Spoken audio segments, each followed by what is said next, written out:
All right, today we are diving into one of the weirdest, most reality-bending ideas in all of science. It's the concept that everything, from the light hitting your face to, well, you, is living a strange kind of double life. So where did this completely bonkers idea come from? Well, it all kicked off with a single experiment that basically broke physics. So let's set the scene. It's 1887. A physicist named Heinrich Hertz is in his lab doing what he thinks is a pretty standard experiment, but he stumbles onto something so strange, so impossible by the laws of physics at the time that it sent shockwaves through the entire scientific community. So what on earth did he find?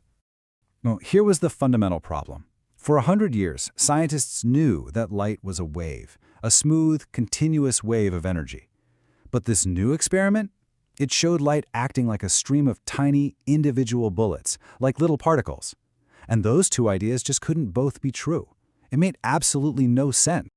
Now, to really understand why this was such a bombshell, we need to jump back in time to the late 1800s. You have to remember, back then, physicists felt pretty good about themselves. They thought they had light completely figured out. I mean, the case was basically closed. Back in 1873, the legendary James Clerk Maxwell came up with these beautiful equations that described light perfectly as an electromagnetic wave. And then in 1887, our guy Hertz actually proved it in the lab. The wave theory was a massive success. It explained everything. The book on light was officially shut. Or so they thought.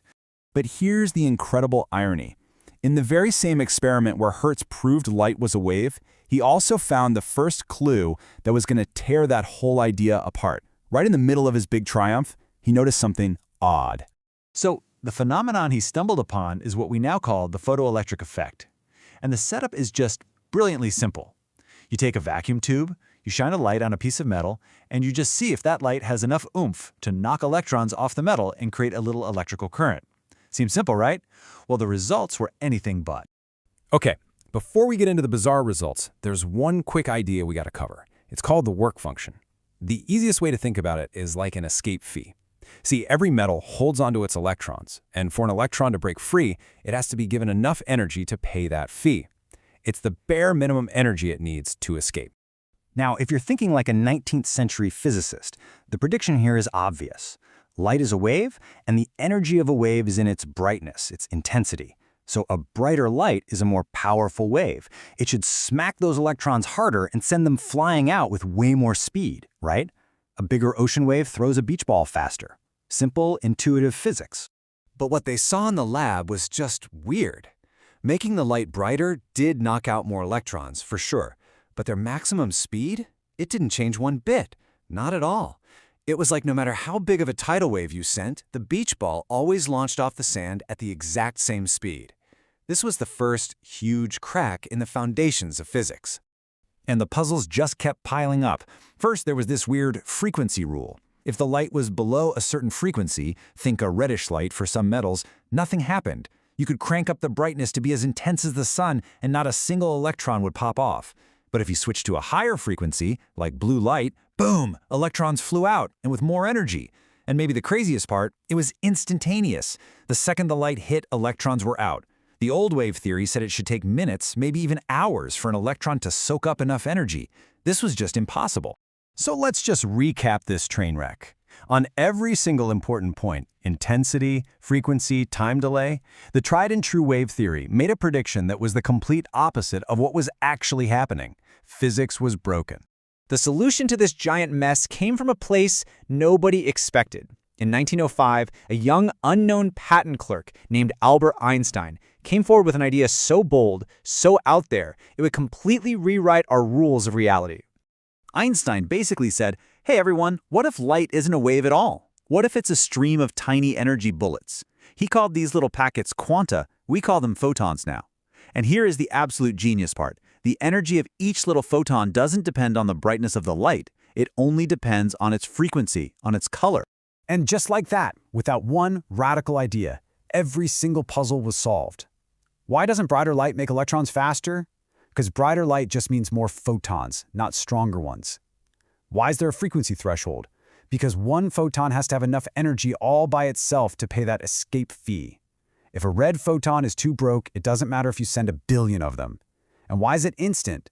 Because it's a simple one-on-one collision. One photon hits one electron. Bam!